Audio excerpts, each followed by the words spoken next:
Boa noite, professora Liduína, professor também o Carlos Augusto, né? Nós estamos iniciando a nossa live dentro de poucos instantes. Nós estamos ao vivo daqui a pouco com o João Carlos e nós vamos conversar sobre educação.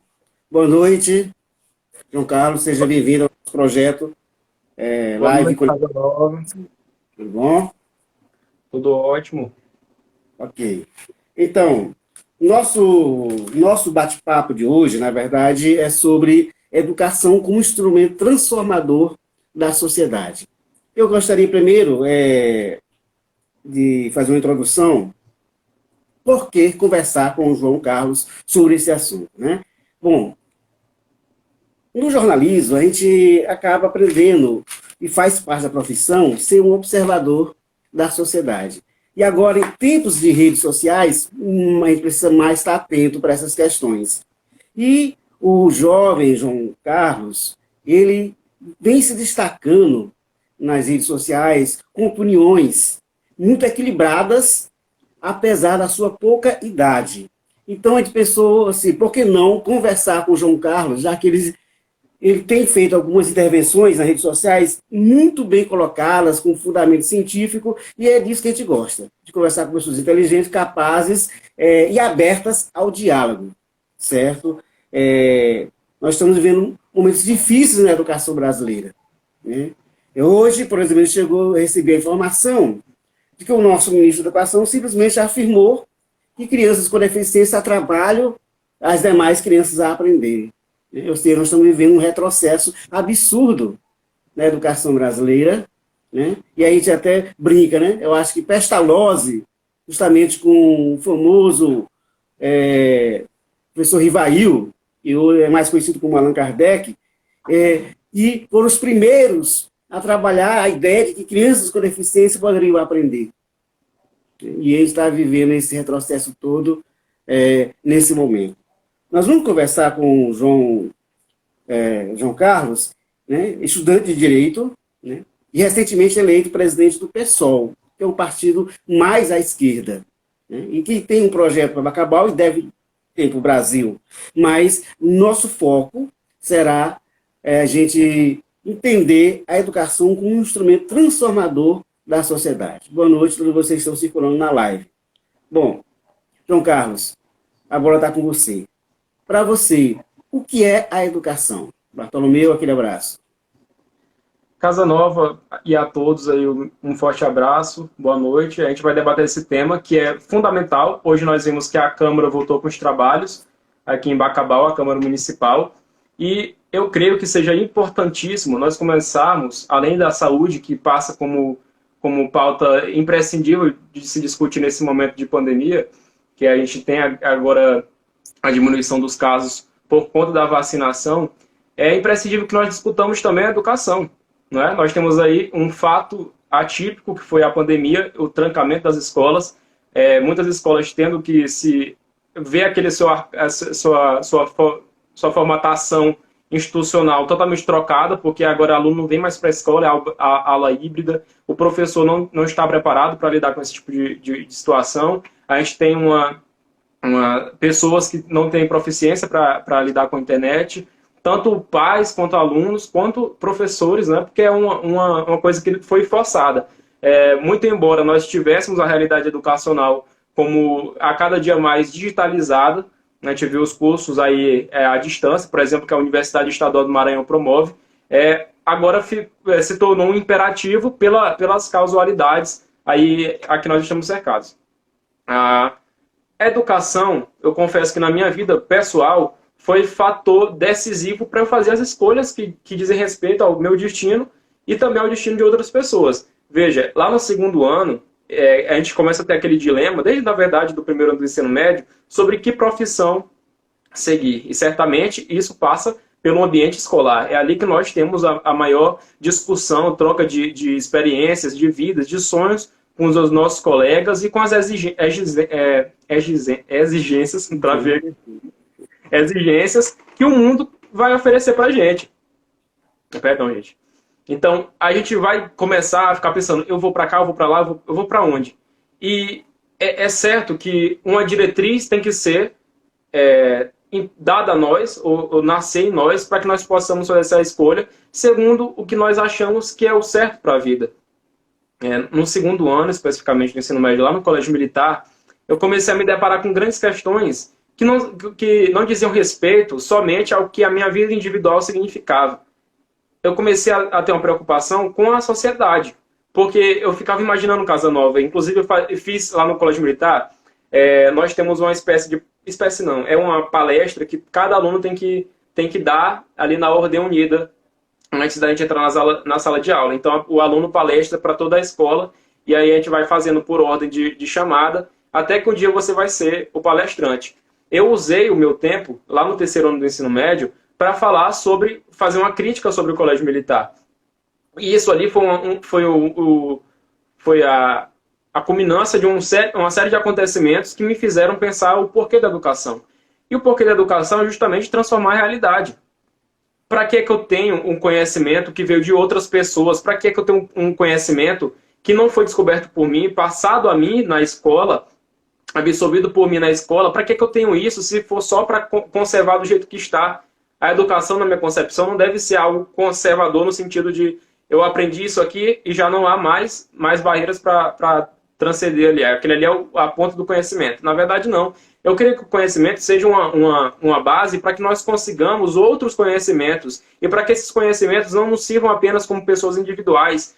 Um professor meu falava, Casanova, que aquilo ali, na escola pública sobretudo, mas inclusive na educação particular, porque aquele conhecimento ali que a pessoa está recebendo na escola particular, às vezes, é fruto de um estudo científico que foi feito na universidade pública, não é? Então, aquilo ali, querendo ou não, é uma construção coletiva. Então, todo estudo que é uma construção coletiva, ele acaba sendo um investimento que a sociedade fez em você, na escola, na educação, para que nós possamos alcançar novos patamares como sociedade, nós possamos galgar novos sonhos, novos progressos, para que nós consigamos combater as mazelas sociais, muito embora elas sejam apresentadas, inclusive, como barreira para conseguir entrar na educação. O que eu quero dizer com isso? É claro que é muito mais difícil para um aluno que vive na periferia de Bacabal conseguir entrar na escola, porque às vezes, você sabe, Casanova, que o professor quer trabalhar onde mora,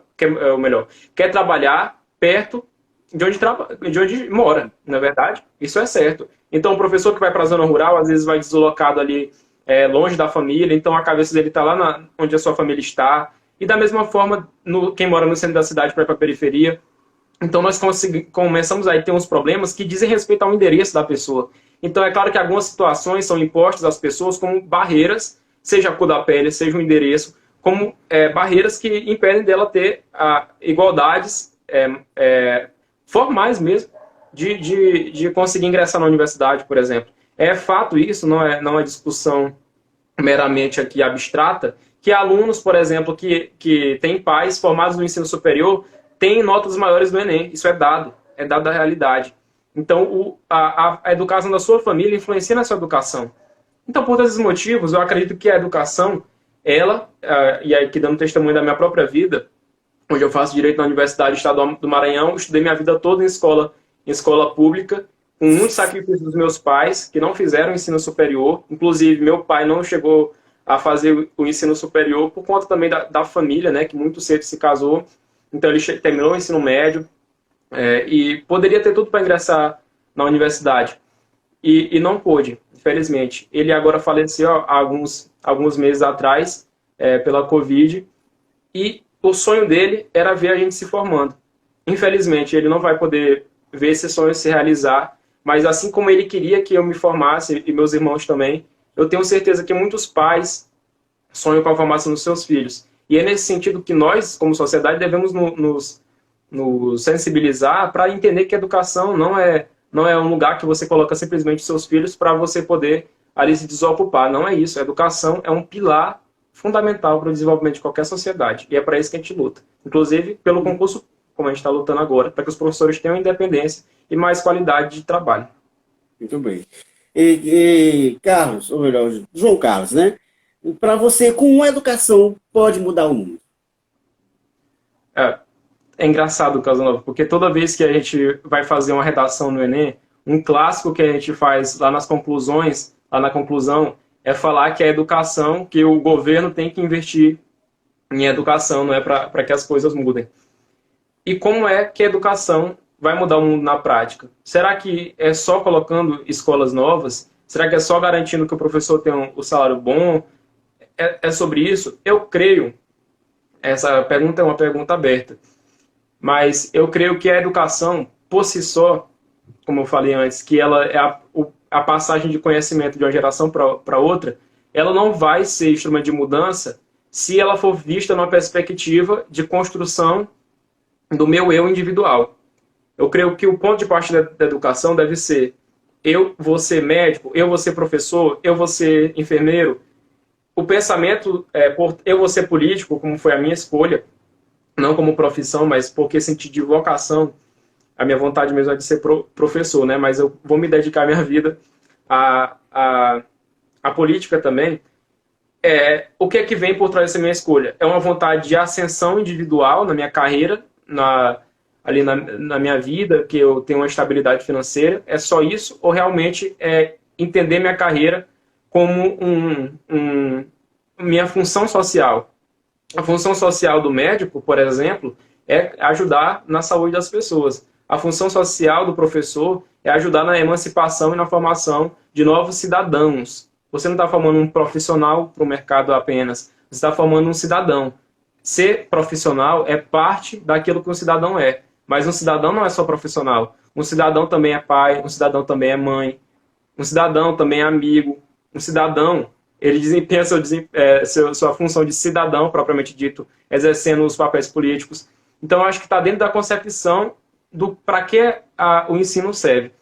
O ensino formal, que eu digo, né? Porque a educação, ela não é apenas o ensino formal. A educação, ela passa pela família, ela passa pela igreja, ela passa pelos ambientes da própria cidade, né? Não existe educação enquanto uma cidade é uma cidade que a pessoa aprende na escola, que a gente enfrentou a fome no Brasil.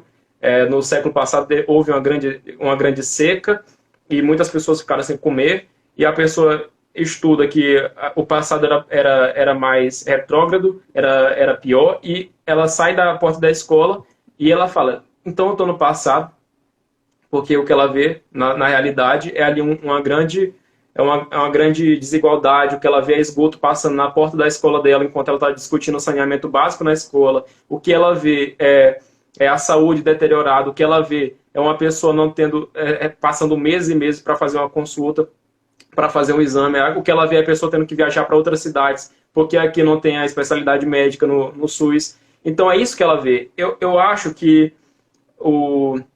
um ponto de partida para que nós possamos entender que a realidade se apresenta de uma maneira e os livros apresentam outra realidade, o ideal.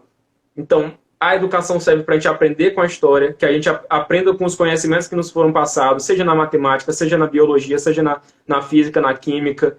Eu acredito que é um grande contraste, é o contraste entre a realidade e o ideal, e a capacidade que a educação tem de nos fornecer, de colocar a lente sobre os nossos olhos para que nós possamos ter uma visão mais holística do mundo, uma visão mais ampla do mundo, entendendo que a educação é ali o nosso telescópio, né, para enxergar o mundo nas suas especificidades, e entender aquelas especificidades encaixadas no todo, né, que é a visão holística.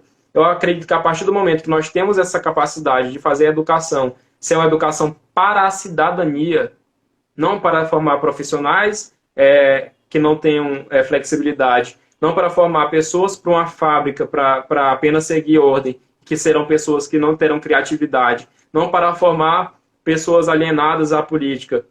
Acho que a partir do momento que a gente segue o beabá da política, ou melhor, da educação, a gente tem uma formação de educação para a cidadania.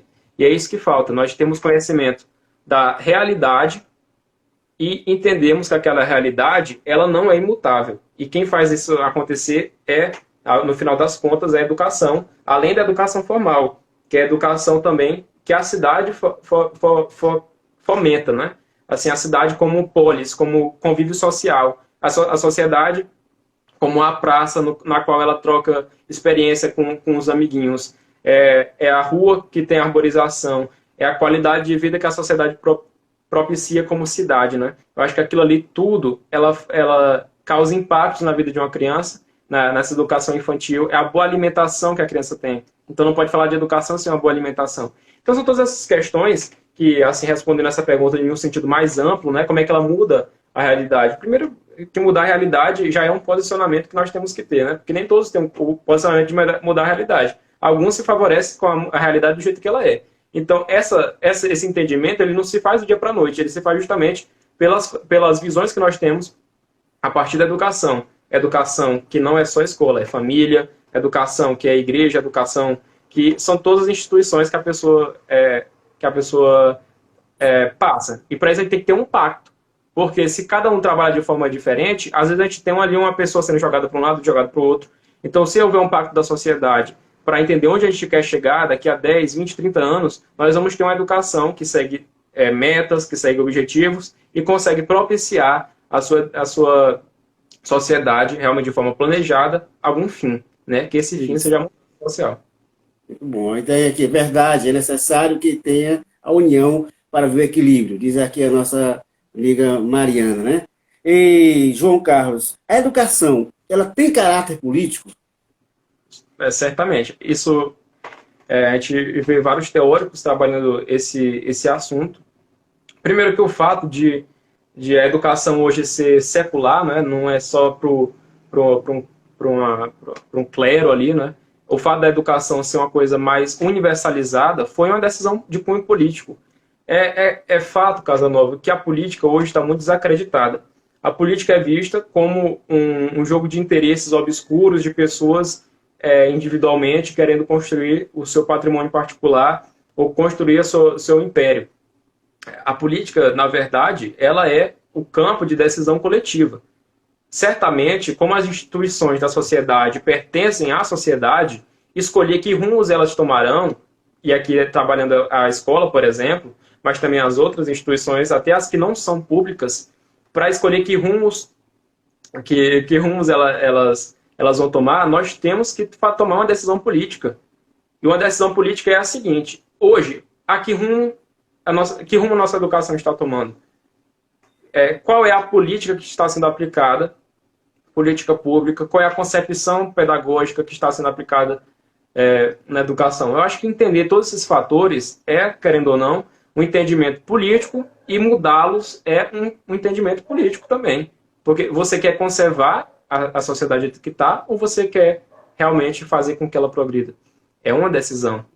A gente não pode se alienar a esses fatos. Todas as questões da nossa sociedade, eu advogo, mas não eu por mim mesmo, mas pelos teóricos que dão arcabouço a esse pensamento, todas as instituições, todos os pensamentos que nós temos são pensamentos políticos, porque nós não vivemos a nossa vida individualmente. E se tomarmos em consideração que a política é a decisão que afeta o coletivo, nós vamos entender que todas as nossas decisões no campo educacional, da saúde, inclusive nos campos dentro da nossa família, são decisões políticas. João Carlos, você falou em política na educação, ela tem esse caráter político. Nós temos algumas leis, alguns marcos legais, como LDB, agora BNCC, e etc. E até o município acabou criando também agora o seu documento curricular, né? Que então as escolas municipais vão ter que fazer adaptação do seu projeto político-pedagógico. Como é que você vê essas mudanças a partir da LDB? O que melhorou, o que avançou, o que não avançou na educação brasileira? Eu, Casanova, lá no segundo ano, eu vi no Colégio Militar uma divisão de classes, a classe A, a classe B e a classe C. Essas classes, um ano era dividido de forma aleatória, outro ano era dividido por desempenho. Então, na classe A ficavam os melhores alunos, na classe B, os alunos medianos, na classe C, os alunos que tinham pior desempenho. Qual era a ideia deles? Pelo menos o que foi me passado quando conversei, porque eu achei isso muito estranho, enfim, por vários problemas, porque eu fiquei na sala C, Eu sempre tive assim, notas boas, né, na escola e tudo mais, e fiquei na classe C. E eu via um certo preconceito com quem estava na classe C. E aquilo ali me levou a indagar as autoridades, a escola, o pessoal do apoio pedagógico, a própria direção da escola, os militares. E uma vez me falaram assim: olha, essa separação de ABC é justamente para que na sala que tem os alunos mais problemáticos, nós possamos dar um foco específico, considerando a especificidade deles. Existe esse argumento, e quando a gente ia consultar na realidade, não havia diferença do que era passado de A para B para C. Então você separa as 3 salas na justificativa de trabalhar as especificidades, mas na verdade você dá o mesmo tratamento e quer que elas tenham o mesmo desempenho, sendo que você que separou elas daquela maneira, segundo o entendimento do que seria desempenho nas avaliações, que isso aí é outra discussão sobre a forma avaliativa, que eu tenho muitos questionamentos a respeito disso. É claro que eu não sou dessa área da educação especificamente, mas uma coisa o que parecia é que nem os professores, não por demérito deles, mas o fato da forma que a educação e os conceitos educacionais, os parâmetros educacionais mudavam constantemente. Aí o professor falava assim: ah, mudou de novo, eu já não sei mais nem o que são as habilidades, o que são os descritores, é porque toda hora muda essa questão. Agora nós temos o outro marco legal, que foi o novo ensino médio, né, que vai começar a ser aplicado a partir de 2022, não de forma generalizada, vai ser de forma progressiva. Então, nós temos uma nova mudança. Eu vendo essas discussões a partir de Viviane Mosé, que é uma filósofa, poetisa brasileira, ela fala que há uma mudança constante, mas que essas mudanças elas não são feitas com base na realidade, mas sim com a não aplicação daqueles entendimentos. Eu não estou acompanhando exatamente o debate do marco legal sobre educação. Eu sei que há problemas, Casanova, em Bacabal, que você pode mudar os marcos legais, você pode mudar os professores, mas há problemas estruturais que, independente das concepções pedagógicas, independente de qualquer coisa, não vão mudar a nossa realidade educacional. Você deve bem saber que existe um PME em Bacabal, salvo engano, desde 2015 ou 2014, que é o Plano Municipal de Educação. Esse plano, eu não sei te precisar, mas em torno de 20% ele trazia da educação bacabalense, especificamente da creche, que é responsabilidade do município lidar com a educação infantil. 20% das crianças, eu acho que o número é até menor, eu posso estar exagerando aqui, inclusive, um número bem pequeno das crianças tinham acesso à creche. Crianças naquela idade deveriam estar 100% na creche, né? É o normal, porque isso aí tem a ver, inclusive, com o mercado de trabalho das mulheres, com a boa alimentação das crianças na primeira infância, que vai afetar muito a formação do cérebro dela, e essa afetação do cérebro vai dizer o que ela vai ser pro resto da vida, porque a formação do cérebro ali, ela nos anos iniciais, ela é fundamental, ela é muito maior do que no resto das idades, então ela se alimentar bem é essencial, e a creche faz esse papel. E aí a gente vê uma realidade em que esse papel é feito como uma exigência legal. Veja bem, é feito de uma maneira meramente formal, ele é feito, o Plano Municipal de Educação, e ele não é seguido, Casanova. O que adianta eu fazer marcos e marcos de educação se não há uma tentativa de aplicação? O insucesso da aplicação de tal método ou de outro, como concepção pedagógica, às vezes não é nem demérito daquela visão pedagógica. Às vezes é demérito da própria administração que não consegue implementar aquelas questões. E aí eu reforço novamente, como é que tem um município em que os professores... Eu fico pensando, eu posso estar dando essa opinião no ponto de vista de um leigo? Posso estar dando essa opinião no ponto de vista de um leigo. Mas eu não entendo como é que um professor vai conseguir desenvolver a educação dentro de uma escola se não for a longo prazo. Como é que um professor tem que fazer bico, eu chamo de bico, em mais de 2 escolas, às vezes dá aula particular para complementar seu salário? Como é que um professor desse vai conseguir pensar em qualidade de educação? Como é que um professor desse vai conseguir fazer um acompanhamento de uma turma? Um professor desse não consegue nem lembrar o nome de um aluno. Assim, é uma coisa desumana. E ali é desde a base. E assim, tudo bem que eu poderia dizer que se um professor não conseguisse cumprir as metas, seria um problema talvez exclusivo daquele professor, aí se avaliar. Mas quando é a cidade toda que está dentro desse cenário de falta de infraestrutura, de falta de capacitação do pessoal, eu vou dizer que esse problema é da cúpula administrativa. E não falando especificamente de uma gestão ou outra. Você sabe que essas questões passam como um projeto político da nossa cidade.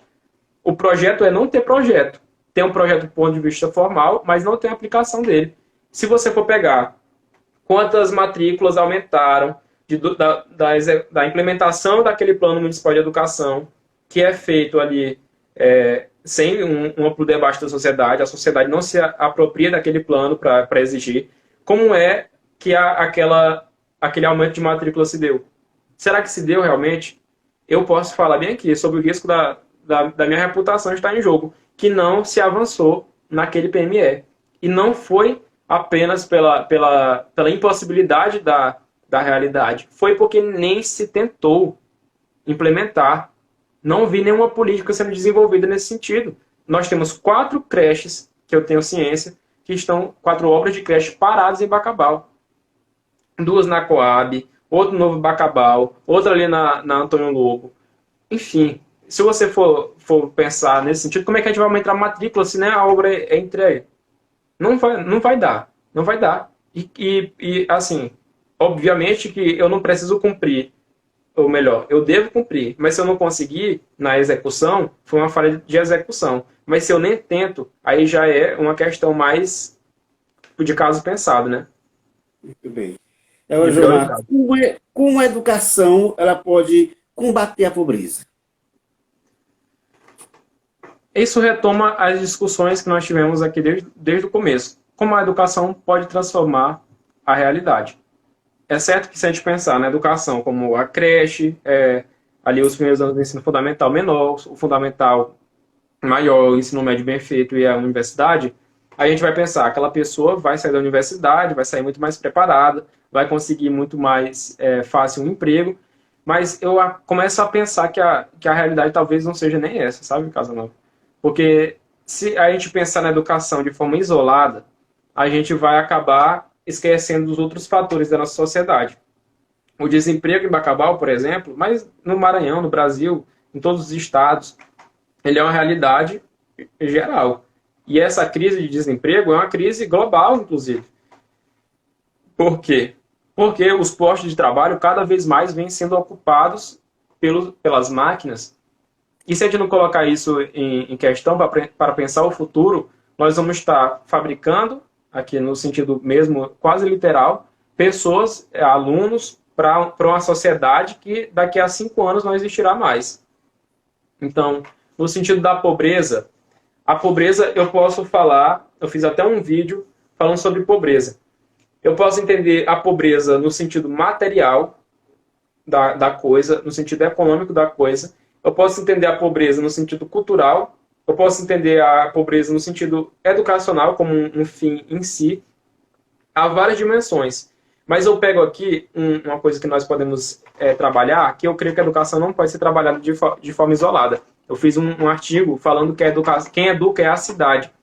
Porque não existe educação se não houver um investimento, como eu falei, na alimentação daquelas crianças, se não houver um investimento nos professores, se não houver um investimento na infraestrutura da própria cidade que faça com que uma mãe tenha que sair de um lado de um ponto da cidade para outra, ou que o aluno tenha que pagar, por exemplo, no caso do IFMA, uma mensalidade, sendo um aluno pobre, para se deslocar lá da Terra do Sol para o IFMA ali, fazendo 10 quilômetros de ida, mais 10 quilômetros de volta. O aluno que tem que pagar essa passagem, se desgastar. Eu acho que a gente tem que pensar em toda a ecologia da cidade para que nós pensemos numa educação realmente emancipadora. Sobre a influência da educação na pobreza, eu creio que a partir do momento que nós temos, aqui pensando de uma forma mais reflexiva, uma pessoa que fica emancipada, que entende seus direitos sociais, entende seus direitos políticos, entende seus direitos de uma forma global como cidadão, eu acredito que essa pessoa tem muito mais capacidade de exigir os seus outros direitos, né? E a pobreza tem que ser vista desse sentido. Eu tenho pobreza, eu posso ser rico, eu posso ter uma renda altíssima, eu posso ser dono de uma indústria, mas se eu moro numa cidade, por exemplo, que não tem água, uma cidade que não tem esgoto, eu sou pobre em algum sentido, né? eu sou pobre naquele sentido especificamente de não ter um tratamento de água. Se eu posso ser rico dentro da minha casa, mas quando eu saio da minha casa para a calçada, eu não tenho nem sarjeta, a minha rua alaga. Então, eu creio que essa seja uma questão que passa por todos esses sentidos e que a gente não deve pensar na educação só para formar pessoas para o mercado de trabalho. A gente tem que formar a educação para criar... Sabe, quando a gente estuda o absolutismo monárquico, nós vamos ver ali a figura do déspota esclarecido. Eu sou contra que nós pensemos que existem déspotas esclarecidos na nossa realidade, como políticos hoje no dia a dia.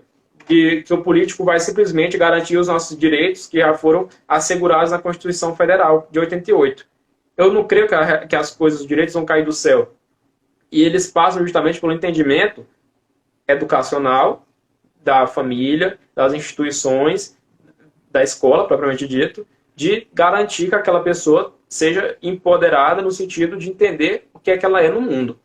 A partir desse momento, ela poderá cobrar seus outros direitos, ela poderá ocupar os cargos de decisão, ela poderá participar ativamente na cobrança desses cargos, porque ela não pode acreditar que as coisas cairão do céu. E é nesse sentido que eu penso. Mas é claro que eu poderia especificar aqui que vai acabar, tem que ter concurso público para formar os professores. É claro que eu poderia falar que os professores devem ter a sua licença garantida para fazer formação continuada. É claro que eu poderia falar que o município deveria dar auxílio para os professores fazerem isso. É claro que eu posso falar que o município deveria garantir uma infraestrutura escolar muito maior, com qualidade, para que os alunos possam se sentir confortáveis no ambiente escolar. É claro que eu poderia falar que os diretores deveriam ser escolhidos não com critério politiqueiro de confiança baseada no personalismo, mas sim em mérito de gerir uma escola, informação para aquilo. É claro que eu poderia falar aqui de um lanche, de uma merenda escolar com mais qualidade, que não fosse só uma bolacha seca ali com suco, cadê a proteína? É claro que eu poderia falar de uma educação integral, de uma escola de tempo integral. É claro que eu poderia falar de bolsas que poderiam ser dadas aos alunos no final do ensino médio, para que aquela inexperiência para entrar no mercado de trabalho seja ali suprimida pelo auxílio do poder público para garantir que ele tenha seu primeiro emprego. Enfim, são dimensões de discussões específicas, coisas que são simples e complexas ao mesmo tempo, que não são aplicadas, que poderiam ser aplicadas, mas para que sejam aplicadas, em primeiro lugar, nós temos que ter a concepção política de que são necessárias. E aí, amarrando todas as questões que eu te falei, Casanova. Se nós não temos o entendimento de que a educação é um fato político, e como tal, ela só vai mudar se houver mobilização política, nós vamos ficar aqui discutindo horas e horas de educação, de conceitos do que poderia ser melhor, e a realidade, como eu falei anteriormente, vai se mostrar de um jeito, e a teoria vai se mostrar de outro. E aí, justamente, eu, pessoalmente, entendo que a educação fez diferença na minha vida, porque eu entendo que eu, no caso, ali, persona, né, que qualquer pessoa que é educação desperte esse entendimento, tem que sair desse abismo entre a realidade e o abismo da teoria, ela tem que agir para que esse abismo seja diminuído ou que uma ponte se abra sobre ele. Porque senão a gente vai só ficar falando sobre conceitos teóricos e a realidade vai continuar da mesma forma. Então, ação política já. Ok. Agora vamos ver para uma coisa interessante. Você falou agora há pouco da questão da saúde. A educação, ela pode promover a saúde?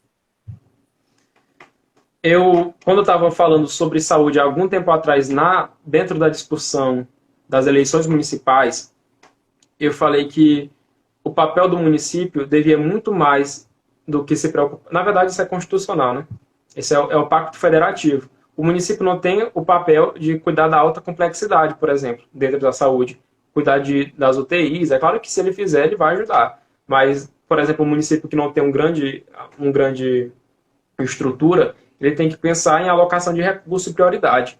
Para que não chegue a demanda tão grande dentro da alta complexidade, cabe ao município, como responsável superior ali na atenção primária, fazer seu papel. E o papel da atenção primária, ele passa, sobretudo, pela educação.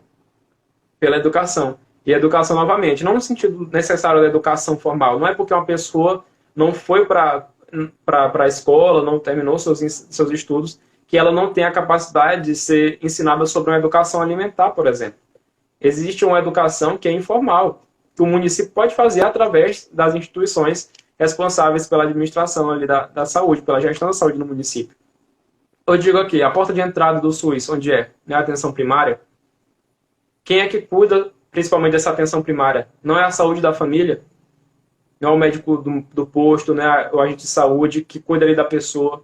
Como é que a pessoa, por exemplo, vai... As mortes em Bacabal, elas acontecem sobretudo por questões envolvendo doenças ali cardiovasculares. E quais são? Assim, ó, AVC, derrame, que é o derrame, né? Tem a ver todas essas questões cardiovasculares, né? Que eu não vou saber especificar aqui, porque lá é de uma forma geral. Mas doenças envolvidas com saúde alimentar, com desnutrição, inclusive, porque a desnutrição não é só não comer, né? Salvo engano, é não ter os nutrientes necessários, né? Os nutricionistas que estão assistindo aí que me perdoem pela falta de conhecimento técnico dessas questões específicas. Mas as pessoas não se alimentam direito, as pessoas não fazem exercício, e isso passa por uma educação de saber como é que ela vai cuidar da sua própria saúde. Eu poderia falar aqui de exemplos melhores, de exemplos, por exemplo, de educação sexual, que é mais claro, porque aí também há mortes por doenças sexualmente transmissíveis. Então, tudo isso são questões, ali no conceito mais amplo, educacionais, que devem ser tratadas dentro da escola, mas também podem ser tratadas, devem ser tratadas no ambiente informal, do dia a dia, através da agente de saúde, que vai deixar um folhetim, através de uma palestra que se faz no bairro, através de uma reunião ali comunitária com os agentes de saúde para explicar alguma coisa específica, inclusive através do acompanhamento constante dos agentes de saúde às pessoas que fazem parte da sua equipe, né, ali da sua região, porque se não houver esse entendimento, os hospitais continuarão lotados, né? Se não houver as pessoas sabendo que não podem comer muito açúcar, a diabetes é um fator de risco em quase todas as doenças que nós conhecemos. Então, se as pessoas não tomarem conhecimento que essas coisas, além da questão genética, né, que pode piorar a situação, mas para as situações que a pessoa adquire ali por maus hábitos, são questões educacionais. E eu poderia falar também aqui de outra abordagem, que é a questão dos médicos em Bacabal. Ora, é verdade ou não que faltam médicos em Bacabal? É verdade ou não que os médicos estão mal alocados em Bacabal, com péssima estrutura para trabalhar? É verdade ou não que há tempo se promete um curso de medicina em Bacabal? É verdade ou não isso? É claro que também isso é educacional, né? É verdade. E, João, recentemente, depois de muita luta, a mulherada conseguiu com que a Lei Maria da Penha seja discutida nas escolas, né, em todo o Brasil. O município de Bacabal, através da Secretaria da Mulher e da Secretaria da Educação, já fez até um treinamento com os gestores e professores para que se possa trabalhar essa questão da Lei Maria da Penha com o nome da escola para a vida. Você acha que nessas questões a escola pode contribuir para diminuir a violência? Com toda certeza. Mas nós não devemos ter a ilusão, novamente, de que a escola, no ambiente escolar, se resolverão todos os problemas do Brasil. Não devemos ter a ilusão de que na escola nós resolveremos o problema da educação. Nós não podemos ter a ilusão de que na escola a gente resolverá simplesmente o problema da segurança pública. Não devemos ter a ilusão que o problema da saúde se resolverá na escola. O machismo, o racismo, tudo enquanto se resolverá na escola. A escola é peça fundamental nesse sentido. Mas, obviamente, pelo próprio caráter da Lei Maria da Penha, a gente já entende que precisou a gente criar mecanismos específicos para que nós possamos conter aquilo que é a violência doméstica. Inclusive, o delegado aqui da regional falou que o crime de violência doméstica era o que tinha mais ocorrência em Bacabal. Então, a gente tem que entender que isso tem uma dimensão cultural enorme. É, portanto, necessário que se trabalhe a questão da violência doméstica em todas as dimensões, em todos os aspectos, em todas as instituições da sociedade. E a escola, eu creio que ela tem essa responsabilidade enorme, não é? Mas ela não pode carregar essa cruz sozinha, né? Ela não pode carregar essa cruz sozinha. Cadê a promoção de discussões na sociedade? A gente não vê a Câmara discutindo isso. Eu não entendo como é que a gente pode ter a sociedade tendo cobranças por um lado e uma Câmara inerte aos problemas que a gente tem na sociedade. Uma Câmara inerte às coisas que nós temos como discussões necessárias. Então, por esses motivos, eu reafirmo, a escola tem um papel necessário. Mas esse papel, inclusive, ele se cumpre pela saúde. Ele se cumpre a partir do momento, por exemplo, que um agente de saúde faz a visita de uma família.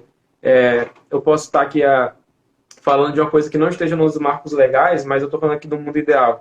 A partir do momento que um agente de saúde visita uma família e a saúde da família, ela tem uma capilaridade muito grande, apesar de não estar em todas as zonas da cidade. Ela tem uma capilaridade muito grande. Então, a agente de saúde visita a família, vê hematomas ali numa mãe de família. Ela vê ali que é naquela sociedade, porque ela mora naquela comunidade, ela sabe que tem o problema.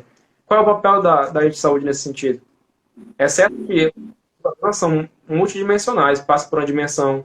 Por exemplo, vai falar com assistente social, a assistente social vai fazer uma visita, em caso de repetição ali, de certeza, vai fazer uma denúncia. Então, eu acho que é conseguir pegar em todos os mecanismos da sociedade, tanto nos que repreendem, quanto nos que punem, quanto naqueles que educam.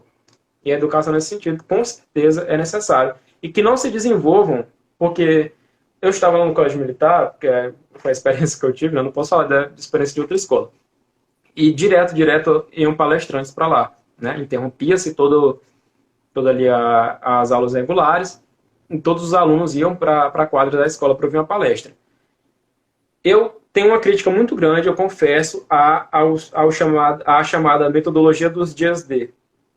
Dentro daquela palestra, que é uma coisa esporádica que acontece, alguém pode se despertar, entender que aquilo ali é um problema, pode fazer uma denúncia, alguém pode ficar sabendo que aquele problema existe e pode denunciar ali, mas eu acho que é uma coisa muito esporádica, sabe? Não é uma coisa trabalhada a longo prazo. Cadê os dados da violência contra a mulher, da violência doméstica? Tem aqui os dados, vamos trabalhar para esses dados diminuírem. Como é que a gente vai fazer? Qual é a estratégia? É como a Leinha está falando, é um serviço de rede.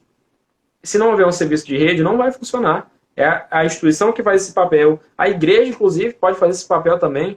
A sociedade civil organizada pode fazer esse papel também. Como é que a gente pode aglutinar todos os responsáveis para que não fiquemos todos trabalhando sozinhos, isolados, sem ter acesso aos índices, sem saber que aquilo aí está dando certo, investindo e não tendo resultado? Como é que a gente pode fazer para que essas coisas aglutinem e cheguem a algum lugar? Eu acho que esse é o desafio.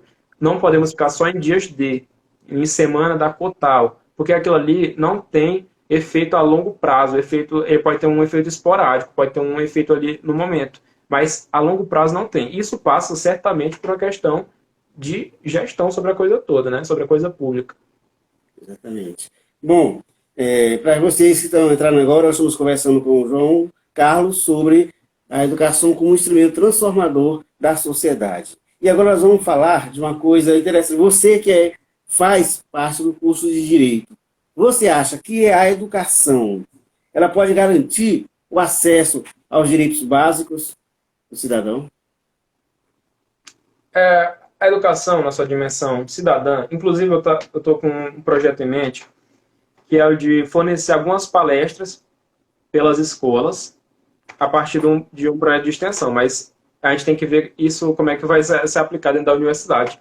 Porque a vontade é assim, que a gente tem como pessoas isoladas, né? A gente não pode desenvolver uma gestão dentro de uma escola para que a gente faça as coisas com começo, meio e fim dentro de cada ambiente escolar, porque a vontade nossa é essa, de trabalhar cada aluno, aí ver o desenvolvimento dele, enfim. Mas o que a gente pode fazer como sociedade civil? A minha vontade é que as pessoas tenham ciência dos seus direitos constitucionais, por exemplo, que é ali a nossa lei maior, os seus direitos fundamentais, para que elas possam entender que a sociedade ela precisa de movimento para a implementação daquilo que está no papel. Sem esse entendimento, não há avanço. E eu tenho uma plena certeza hoje em dia que a formação acadêmica, a formação educacional, ela, nos moldes que é hoje, ela pode fazer com que as pessoas, por média, tenham um conhecimento maior dos seus direitos. Mas não é regra.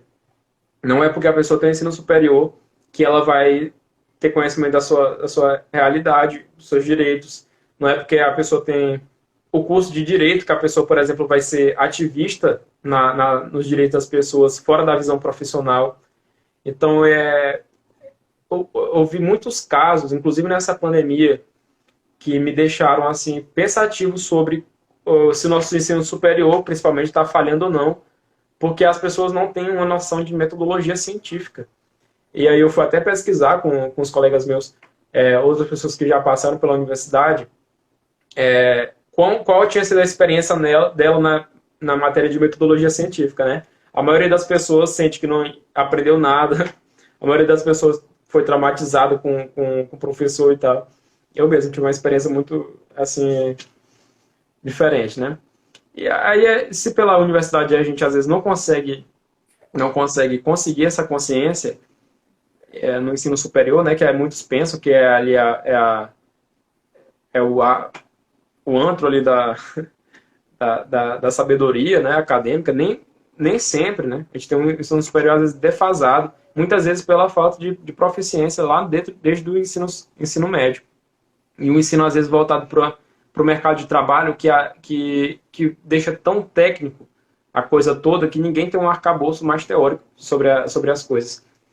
Mas eu creio que seja realmente, nessa parte dos direitos, um trabalho conjunto de várias instituições, mas é um trabalho principalmente político.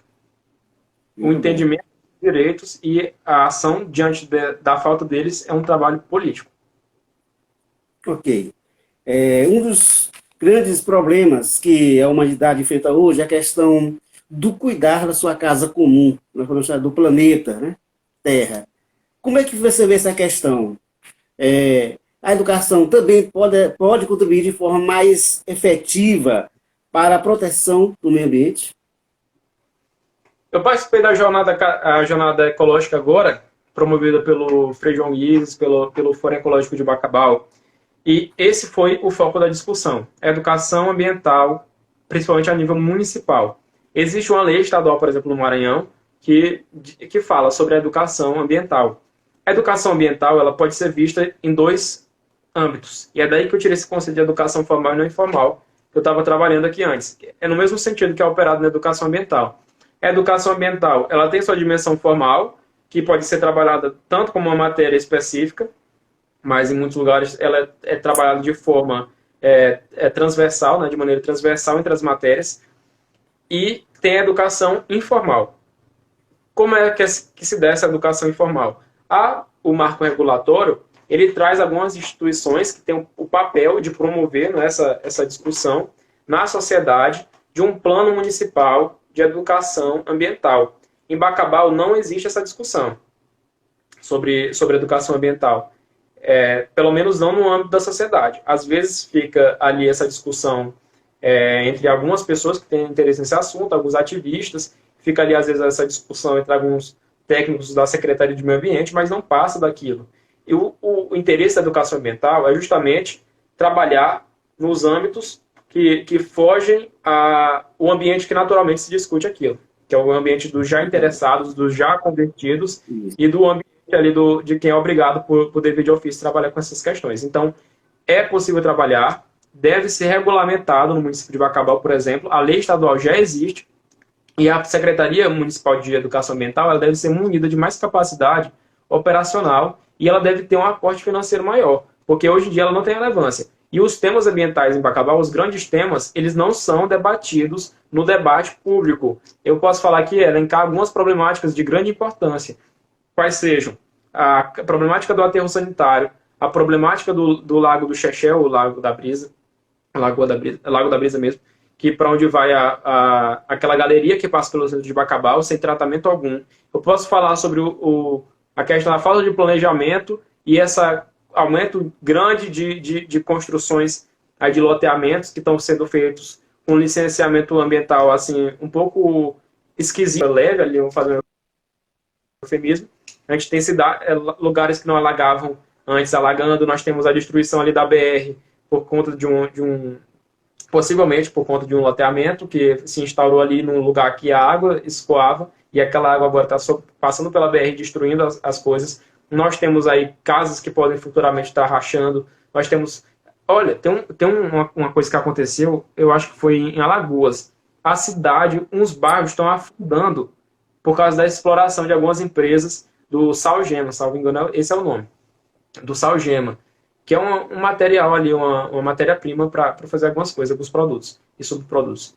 E está sendo explorada nesse lugar, e nós temos milhares de pessoas sendo realocadas, milhares de pessoas tendo que sair das suas casas por conta do interesse econômico na frente do interesse do coletivo. Porque quando a gente fala de meio ambiente, a gente não está falando de coisas assim, distantes, coisas que são ligadas só ao campo ético, né? Como sentir que jogar o lixo na rua é só uma questão ética. É uma questão ética, obviamente, do cuidado que você tem com aquilo que não é só seu, mas é uma questão também de sobrevivência.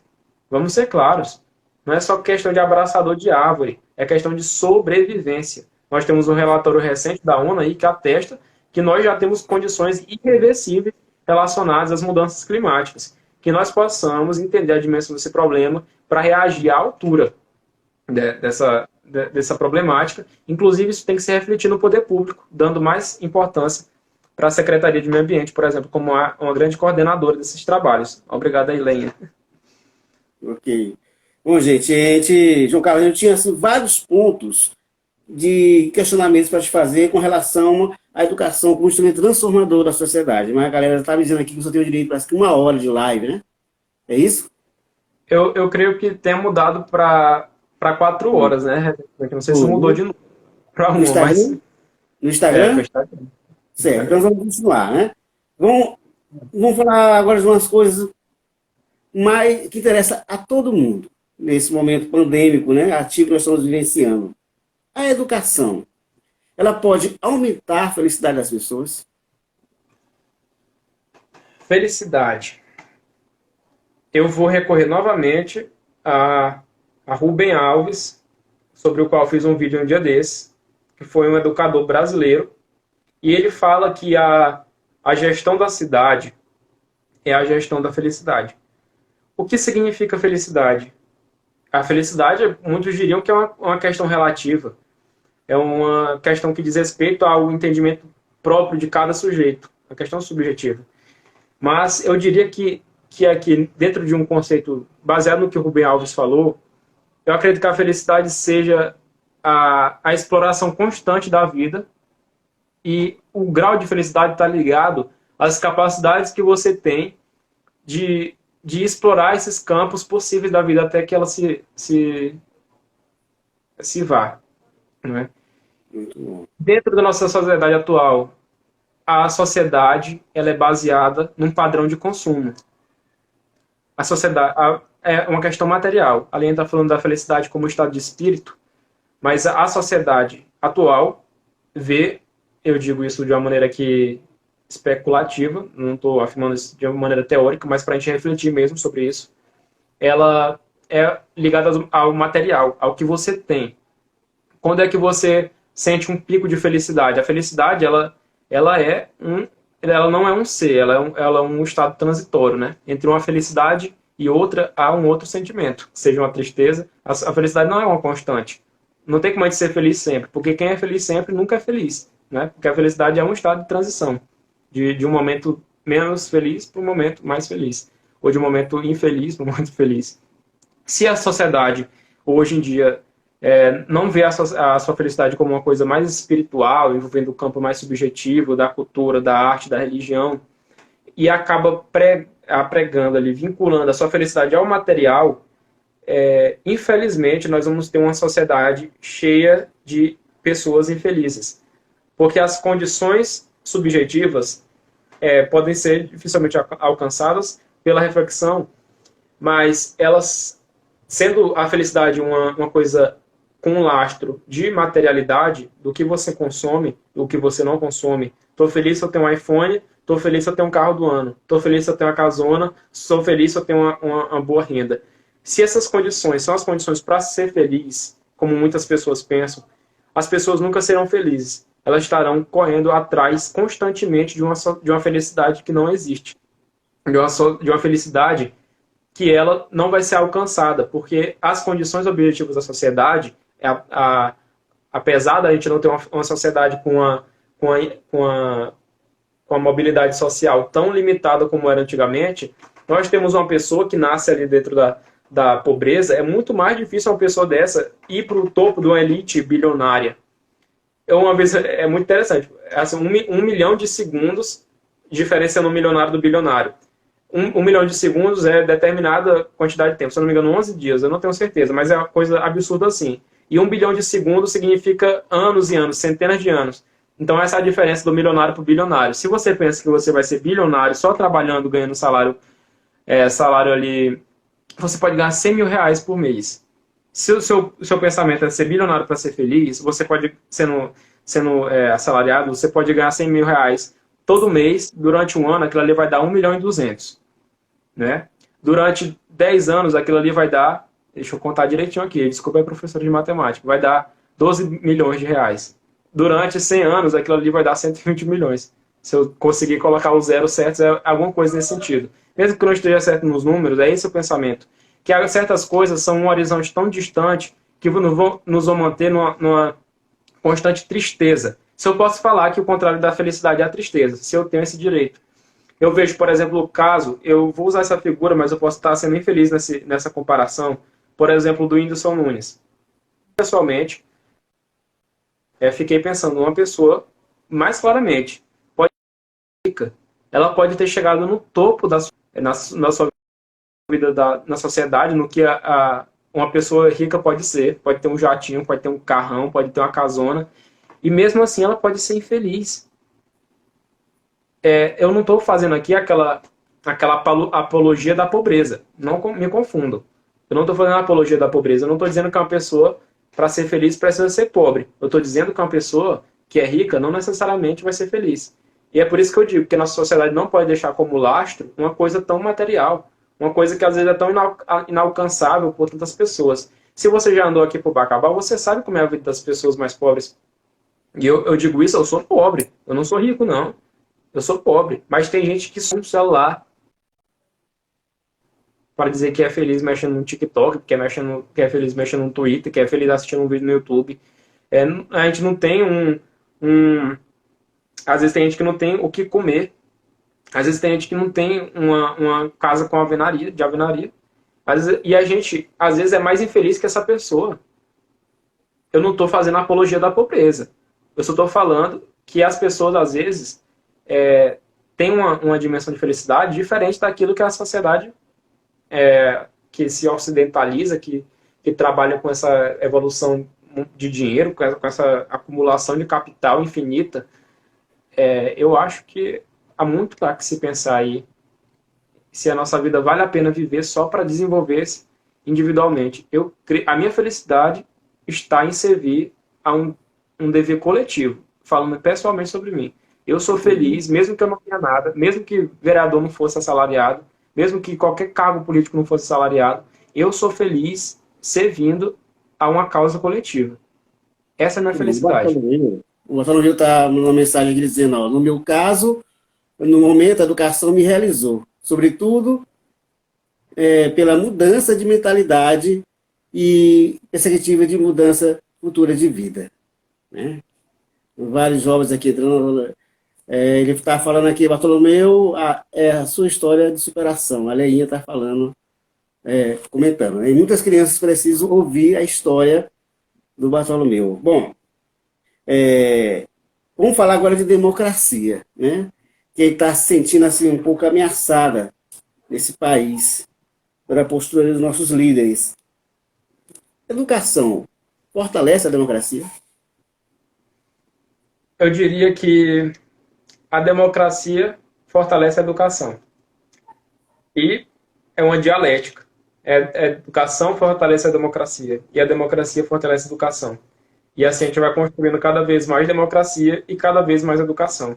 A partir do momento que se abre mais espaço para a democracia, nós temos mais espaço para a educação. E é uma constante. Eu creio que, apesar do nosso pensamento, essas ameaças recentes, a nossa democracia não está, pelo que se apresenta, em risco. O que é a democracia? no sentido de, por exemplo, ter o sufrágio universal. No sentido, por exemplo, de as pessoas poderem se dirigir a uma urna e votar. Eu creio que nesse sentido, se pensarmos em eleição, são mais bravatas. É claro que a gente não vai ficar sem reagir sobre umas coisas essas questões de natureza, por exemplo, bélicas, militares, da política, falando que não vai ter eleição, que se não tiver voto impresso não vai ter eleição. Inclusive, essa discussão já está vencida, né? Já foi votado, já está engavetado. Mas isso aí traz uma discussão muito importante do que é democracia e o que é república.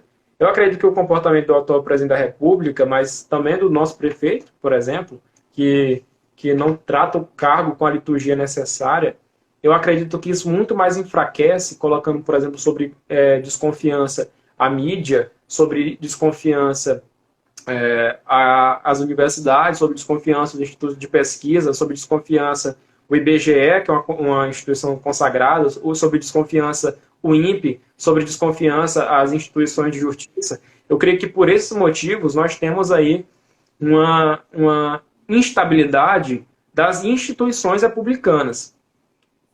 Um projeto de democracia, a gente pode votar na democracia, mas uma democracia tutelada por instituições que não funcionam. Mas pode ser que seja um voto ali só para referendar o que já o líder da vez se escolhe, mas eu creio que as instituições estão sendo abaladas. Por exemplo, eu não sou um defensor do Congresso Nacional para dizer que ele é perfeito. Eu acho o Congresso Nacional, em grande parte, fisiológico, reacionário. Eu acredito que ele está a serviço de interesses que não são os interesses populares, muitas das vezes, mas não é por isso que eu vou desestabilizar a instituição. Vou dizer que o Congresso não presta, que o Congresso é antro de ladrão. Porque se você fala que todo mundo é ladrão, ninguém é ladrão. O que eu quero dizer com isso? Se você fala que todo mundo é bandido, na hora de escolher, a pessoa vai falar assim, se todo mundo é bandido, então tanto faz. Ou seja, ninguém é bandido. Porque é tão banalizado o termo que eu não estou nem aí para isso. Se você fala que todo ministro é corrupto, que todo ministro do STF comete atos de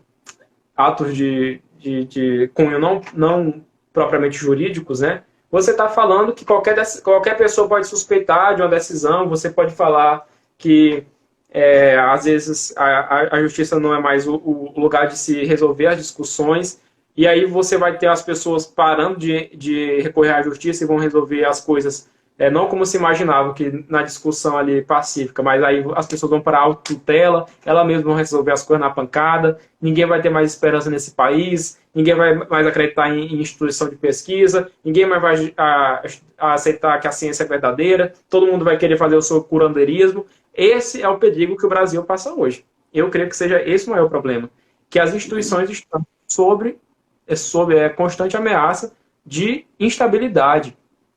E não são só coisas no que profere o presidente da República. São coisas mesmo em tirar financiamento do IBGE ao ponto de ele não poder fazer o censo. São coisas no sentido de fazer ali redução de investimento nas universidades, fazer redução nas pesquisas, tirar o presidente do INPE, porque ele fez uma coisa que o governo não gostou.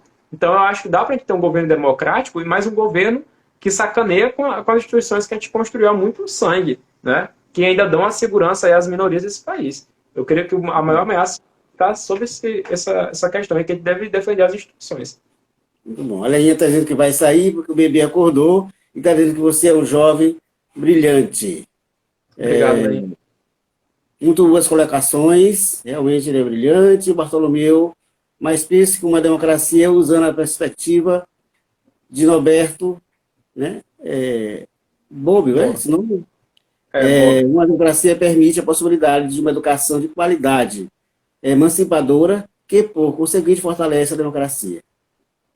É isso aí, da Cris. Bom, João, agora há pouco a gente viu um comentário aqui do próprio Bartolomeu falando que a educação deu uma perspectiva diferente, uma visão de mundo diferente para a vida dele, para o futuro dele. Você acha que a educação ajuda a compreender o mundo em que a gente vive? O Bartolomeu é uma prova viva de que a educação é transformadora de realidades, de mundos, de tudo que você pode imaginar, de sociedade. Eu não pego o caso do Bartolomeu para dizer a meritocracia ela funciona, por exemplo, na sociedade que nós vivemos. O Bartolomeu, apesar dele ter mérito, sim, o Bartolomeu tem mérito pessoal, o Bartolomeu estuda muito, o Bartolomeu escreve muito, mas eu não posso pegar um caso isolado do Bartolomeu e dizer, porque qual é o sentido da meritocracia? É de que fala, esse aqui conseguiu, então todo mundo consegue, deixa lá, de bolo, que é uma hora se conserta. Eu não acredito nisso, eu acredito que a gente tem que melhorar as condições para que as pessoas consigam fazer bonito mesmo, conseguir se desenvolverem. E o Bartolomeu só é uma história bonita, Casanova, Bartolomeu, porque o Bartolomeu é uma exceção. O Bartolomeu é uma exceção à regra. Porque o Bartolomeu, eu peço permissão, Bartolomeu, para falar um pouco da sua história. Bartolomeu trabalhou em tudo que você pode imaginar nessa cidade, nas situações mais insalubres que você possa imaginar, e sustentando filhos hoje em dia. Tem 2 filhos inteligentes, filhos que têm um futuro brilhante pela frente. Bartolomeu lê muito, Bartolomeu cuida de uma família e ele teve um passado de muito trabalho que ele não pôde ter acesso à educação. E o Bartolomeu se formou depois de ter saído do ensino regular. O Bartolomeu fez Enem, o Bartolomeu passou para a Universidade Federal do Maranhão e o Bartolomeu hoje estuda, produz, coloca os artigos dele nas revistas científicas e o Bartolomeu tem um futuro brilhante, mais brilhante ainda pela frente. Futuro doutor. E ele se dedica à vida acadêmica. E eu tenho certeza que o Bartolomeu sente uma felicidade muito grande, como ele falou ali anteriormente, na educação em si. Não é nem a educação como um instrumento ali, como um meio para ganhar um grande salário. É a educação mesmo porque ele gosta de estudar, ele gosta de ler. Com certeza, a educação tem um papel fundamental para mudar a vida dos jovens. Os jovens, quando eles têm...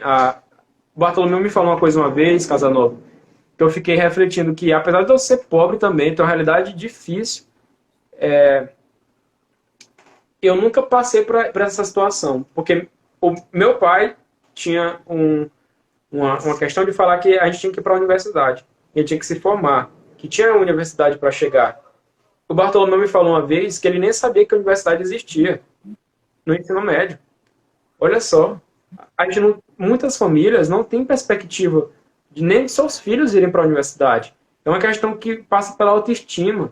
É a questão que passa naquele fato. Eu sou pobre, tenho que morrer pobre, meu pai não tem educação. Eu digo isso porque o Bartolomeu é exceção, porque ele conseguiu se formar. Mas muita gente acredita que isso é a sua realidade. Muita gente não tem essa força de vontade própria de imaginar que pode. É claro que isso pode ficar no campo subjetivagem, então é só acreditar que pode? Não. Isso é uma questão cultural também. Né? Além, porque é a partir do entendimento que eu sou protagonista da minha vida, de que isso não é papo de coach, viu? É um papo mesmo de consciência política, consciência de onde é que eu estou e de onde eu quero chegar e como eu posso contribuir para essa causa de melhorar a educação. E eu acho que a felicidade ela se encontra aí, ela transforma a vida das pessoas, porque elas às vezes se encontram. Eu me encontro hoje na causa que eu defendo, na melhoria da política, por exemplo, na melhoria das coisas que a política pode melhorar. Né? Eu me encontro nisso, a partir da educação. Eu não preciso ter a melhor casa, eu não preciso ter o melhor carro. Por mim, eu não tinha nem carro se não fosse necessário. Eu podia andar a pé, de bicicleta, que eu me sentiria feliz da mesma forma. Eu podia ser vereador, não ganhar nem um centavo. Podia ser só um conselho. Eu participaria da mesma forma, porque eu sou feliz nisso. E o Bartolomeu também, ele alcançou essa dimensão. E eu creio que todos nós possamos. Mesmo quem quer ser feliz, por exemplo, tendo o seu papel de vendedor, quer ascender dentro da empresa, a pessoa que quer ali trabalhar de enfermeira, a pessoa que quer trabalhar de médico, de professor.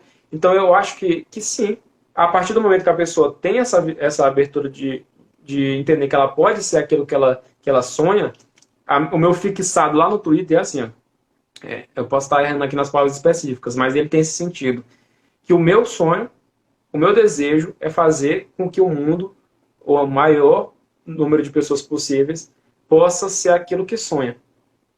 Então, o meu desejo é que ninguém seja limitado pelas condições materiais que a vida oferece, porque ninguém tem culpa de ter nascido num berço de ouro ou de não ter nascido num berço de ouro. Eu acho que é a sociedade que tem que cumprir essa deficiência e promover a todos condições para que sejam aquilo que elas sonham, independente de onde nasceu independente de quem são seus pais, independente de onde mora, independente da sua cor, da sua pele, independente da sua sexualidade, que todos possam ser aquilo que almejam. Muito bom. O Bartolomeu disse: jamais espero que outros passem, que eu passei e passo para estudar. Bom, vamos para frente aqui. Ele disse que eu estudei o EJA no ensino médio. Né? Eu sou professor de EJA, um município aqui vizinho, e sei quanto é difícil para mim dar aulas no EJA, imagine para quem estuda. Né? Tem que ter muita, realmente, força de vontade. Né? Muita força de vontade. Bom, pessoal, João Carlos, de que forma a educação pode fazer a cidade grande? No sentido do crescimento, do desenvolvimento, da qualidade de vida das pessoas. O que me fez entrar na política, Casanova, foi não conseguir me encaixar dentro do processo de tomada de decisões. Como assim? Eu vi um problema, eu estudava no livro, via que a teoria era uma coisa, a realidade era outra. Mas nunca achei um lugar que me acolhesse ao ponto de eu poder trazer aquele meu pensamento, aquela minha sugestão, para que a cidade fosse melhor naquele sentido. Eu creio que a educação, ela empodera as pessoas de entender que elas são parte do processo, que elas não fiquem alienadas ao processo que acontece diante dos seus olhos, que decide o futuro das suas vidas. Então, que as pessoas façam parte dos processos de decisão. Isso não quer dizer que as decisões serão sempre acertadas quando elas tomadas pela sociedade, mas elas sempre serão de responsabilidade coletiva. Para o erro ou para o acerto, a responsabilidade é de todos que tomaram aquela decisão coletivamente ou cientes que ela seria tomada. Então, a responsabilidade da nossa cidade ser do jeito que é, hoje em dia a gente não pode dizer que é necessariamente nossa, porque a democracia, ela é representativa, elegemos nossos representantes, mas aquilo ali não é apenas o processo de tomada de decisão. A nossa democracia também, ela é participativa, ou pelo menos ela deve ser participativa, no sentido de que nós possamos, a despeito de elegermos pessoas com as quais não nos identificamos, ou que nos identificamos e lá na frente ela venha se tornar outra pessoa, a despeito disso, nós possamos ter um controle social efetivo sobre o processo de tomada de decisão, justamente para que nós não sejamos reféns daquilo que acontece ou deixa de acontecer por conta das decisões que nós tomamos. Então, a educação, certamente, ela passa por esse sentido. Desde da inserção na escola das decisões colegiadas, democráticas, na própria gestão escolar. Porque, em algumas escolas, nós temos professores aqui que são candidatos a ditadores. Alguns professores não entenderam que errar ou acertar faz parte do processo de entendimento de responsabilidade do aluno que vai vir a ser cidadão. Então, escolher os investimentos que a escola vai fazer, ou escolher a metodologia que o professor vai aplicar, ajudar nessa decisão, é responsabilidade do aluno. Um professor não vai conseguir usar uma metodologia só de uma aula expositiva, e do jeito que ele fala, das palavras que ele usa. É claro que um aluno vai pegar mais do que o outro. Naturalmente, todas as pessoas têm percepções diferentes do mundo. Às vezes tem um aluno com TDAH, às vezes tem um aluno que tem déficit de atenção. Essas questões que, às vezes, coloca ele numa situação mais especial em relação aos outros alunos. E, às vezes, vai ter um aluno que nunca conviveu com aquela palavra. Às vezes, vai ter um aluno que ali está com fome, que não comeu em casa. Às vezes, vai ter um aluno que está pensando em casa, que seus pais brigaram. Às vezes, vai ter um aluno que está pensando na família que está doente. Então, nunca vamos ter uma situação de igualdade quando o professor fala para os alunos. É papel importante, então, o aluno tomar o protagonismo do seu próprio conhecimento. E isso, inclusive, livra o professor da responsabilidade exclusiva pela educação do aluno. Não é responsabilidade só do professor cuidar da educação. Também vai passar pela família, também vai passar pela própria vizinhança da pessoa, pela própria comunidade, pela própria brincadeira, pela própria alimentação, pelos próprios políticos, pela assistência social. Quando o aluno toma o protagonismo, desde lá da escola, e ele entende que a sua educação também depende dele, a partir desse momento, nós temos um cidadão que começa a se desenvolver como mais responsáveis. Né? Porque o que é o problema que eu vejo hoje é que as pessoas pensam que os seus problemas serão resolvidos por uma pessoa que vai descer e vai falar, Bacabal agora mudou. Então vamos eleger aqui essa pessoa, porque essa pessoa é inteligente, porque essa pessoa é tal, tal, tal, tal, tal, tal, tal. Eu não quero que ninguém, por exemplo, vote em mim com esse pensamento. Eu quero que todos votem em mim, e é por isso que é importante criar canais para que as pessoas participem, por exemplo, de um mandato de um vereador, para que as pessoas se sintam parte do processo, e aí retomando lá com o que eu falei inicialmente, porque eu nunca me senti parte do processo. Existem vereadores eleitos democraticamente, mas eu nunca me senti parte do processo. Eu nunca pude ter a responsabilidade de falar sobre o destino da minha cidade. Então, eu creio que passa por aí pelo entendimento dentro de casa, às vezes, também do pai e da mãe entenderem que eles não são ditadores. É claro que os pais têm responsabilidade sobre os seus filhos, né? É claro que os pais têm ali a tutoria dos seus filhos. Certamente não está falando sobre o direito dos seus pais. A gente estava falando, por exemplo, do pai fazer o filho entender não que as coisas são feitas do jeito que o pai quer, mas as coisas são feitas para o bem do filho. E o filho possa entender por quê. Quando a pessoa tem o direito de perguntar por quê, ela não está te afrontando a tua autoridade. Ela não está afrontando a tua autoridade, professor. Ela não está afrontando a tua autoridade militar. Ela não está afrontando a tua autoridade político, candidato a ditador. Ela não está fazendo isso. Ela está querendo saber por que ela está tomando aquela decisão. É melhor a pessoa tomar uma decisão consciente, porque existe a hipótese, ela pode perguntar o porquê, e você vai estar resguardando ela, por exemplo, de alguém que fale para ela de cima para baixo que ela tem que fazer aquilo ali, e ela simplesmente não sabe o porquê ela esteja fazendo, na verdade ela está fazendo alguma coisa muito mal. Um chefe, por exemplo, que pode que não fala o porquê das coisas para o seu funcionário, ele aliena seu funcionário do processo. Ele não mostra para o funcionário que aquilo ali tem um objetivo. Então o professor que só passa, isso aqui é assim porque sim, porque eu quero, porque é desse jeito, e não vai ter discussão. Professor, mas não poderia ser melhor desse outro jeito? Não pode não, porque isso aqui é meu jeito. Uma sociedade que ensina seus filhos, os seus alunos, os cidadãos, no caso, por exemplo, de um policial, que também é autoritário com cidadãos. No caso, isso tudo faz parte do entendimento que a pessoa vai falar, o político vai falar, é assim, assim, assim. Obrigado, sim, sim, sim, é assim mesmo. O cidadão vai ter esse papel passivo na sociedade. Não se trata só do cidadão diante da política. É o cidadão contra o aluno, é o cidadão contra o filho, é o cidadão contra o pai, é o cidadão contra o empregado, é o cidadão contra o chefe, porque essa postura passivo-ativa, ela é tão prejudicial, faz parte dela, tanto aquele que é autoritário, tanto aquele que é passivo diante desse autoritarismo. Então, eu creio que várias dessas instâncias partem das causas de a gente ter uma política com pessoas tão passivas. Então, vamos criar grêmios nas escolas, vamos responsabilizar os estudantes pelos processos de decisão. Novamente, nem sempre as decisões são acertadas, mas as decisões, sendo erradas ou não, partirão não de você que é ditador das coisas certas ou erradas, não de você que se acha um déspota esclarecido, seja político, professor, diretor, seja o que for, passa de uma decisão coletiva. Então você entrega o protagonismo da vida dessas pessoas nas mãos delas. É isso que é democracia. O professor Ludmila está dizendo aqui, Casa Nova está de parabéns pela iniciativa da sequência de lives que vem realizando com temas importantes e entrevistados à altura do diálogo. Obrigado, professora Ludmila. Aliás, ela também é uma das suas convidadas.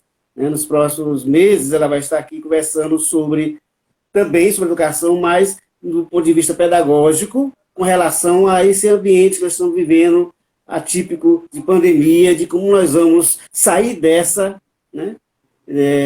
Quanto tempo nós vamos levar para sair dessa e de que forma? Nós vamos estar dialogando com a professora Ludmila Tavares nos próximos dias sobre essa questão, já que ela é presidente da Associação das Pedagogas e é uma especialista na área. Bom, eu gostaria de agradecer muito a sua participação, João Carlos, certo? O nosso projeto, a live Conexão Jornalismo, é uma ideia que a gente tem aqui, um espaço aberto, né, para... A gente está tão boa a qualidade do trabalho que eu não esperava essa receptividade, que as pessoas, eu já não estou convidando, as pessoas já estão procurando, querendo fazer parte desse bate-papo. É um espaço aberto e democrático. Vou conversar com pessoas de todos os segmentos políticos, religiosos, etc. Eu gosto do diferente, certo? Não gosto do debate, gosto do diálogo entre as ideias contrárias. Porque o diálogo torna a pessoa, bota para fora o seu orgulho ideológico, político, e acaba atrapalhando o caráter democrático do projeto, certo? E a gente queria agradecer a sua participação. Eu acho que cabe outras lives com vocês, com você, né? Gostaria de deixar à vontade para você deixar a sua mensagem. Não falo mais aqui de Bacabal, mas para o mundo, né? Já que nós estamos conectados no planeta, em que você deixe sua mensagem, certo? A Mariana está dizendo que a live foi top, né? E por falar em live top, Mariana, eu acho que vocês que circularam pela live, eu preciso fazer esse pedido. Que me sigam lá aqui no Instagram, sério, que a gente possa, a gente precisa dessas visualizações e de seguidores para fortalecer esse projeto da live Conexão Jornalismo, certo? E agora eu passo as palavras para o João Marcos, para que ele possa fazer as suas orações finais, deixar a sua mensagem para o povo brasileiro. Então, aqui de João Carlos a todos vocês. Primeiramente ao Casanova, muito obrigado pela oportunidade de debater. Aqui acho que é uma das primeiras lives que eu faço depois de certo tempo. É muito bom sempre conversar sobre os temas. É muito importante que a gente consiga agora trazer esses debates para a nossa cidade. Eu vejo que isso é uma evolução muito grande que nós estamos tendo aqui em Bacabal, porque agora a gente intermedia as nossas relações não pelo personalismo, apesar dele existir indiscutivelmente, mas pelas ideias, né? Isso é muito importante, porque as pessoas agora se alinham não por ir pela cara de A ou B, mas cada vez mais pela identificação com as ideias, pelas importâncias das ideias, conseguem cobrar, ter uma democracia mais participativa. Nós estamos falando isso aqui não é em ano de eleição, nós estamos debatendo sobre a nossa cidade, sobre nossas concepções, sobre a educação e sobre tudo. Agradeço a cada um de vocês que estão aqui nessa live, Leinha, Bartolomeu, Mariana, Eliduína, todas as pessoas aqui, que eu não vou a todas, mas muito obrigado a todos os que participaram. Todos vocês que vão assistir essa live também, né? Casanova, que vai ficar salvo, creio eu. Espero meus agradecimentos e peço a você, continue nessa insistência de dar credibilidade para as nossas instituições que estão fazendo esse trabalho, porque o Casanova aqui é uma instituição. Ele está se consagrando como uma instituição que abre espaço para esses debates que nós tanto precisamos, porque a mídia é uma instituição da sociedade, a imprensa é uma instituição da sociedade, e esse trabalho aqui de imprensa pelas mídias alternativas, é essencial que nós possamos dar apoio para que cada vez mais ganhem relevância e consigam aí abrir o debate e não fazer só ali uma mídia enviesada para um sentido, mas sim abrir mesmo para que a população possa ouvir e ela mesma tomar decisão a partir das suas próprias concepções. Isso em Bacabal, mas todas as cidades do Maranhão e para todo o Brasil. Nós precisamos tirar aquela nossa visão ali, às vezes, cheia de emoção. A emoção não é ruim, obviamente, mas ela sem racionalidade, ela acaba ali trazendo problemas. Nós votamos, às vezes, pela negação do outro, votamos pelo ódio do outro e não por convicção daquilo que nós acreditamos, não pelo amor àquilo que nós acreditamos. Então é isso, que isso sirva como lição a todos nós. Obrigado. Agora o pastor diz parabéns, Casanova, pela live, foi ótima e necessária. Eu que agradeço, Salomeu, você estar conectado. Bom, nós conversamos com o João Carlos, ele que é estudante de Direito e presidente do PSOL em Bacabal. E esse foi o projeto Conexão Jornalismo. Comunicação a serviço do bem e do progresso da humanidade. Obrigado pela conexão de vocês.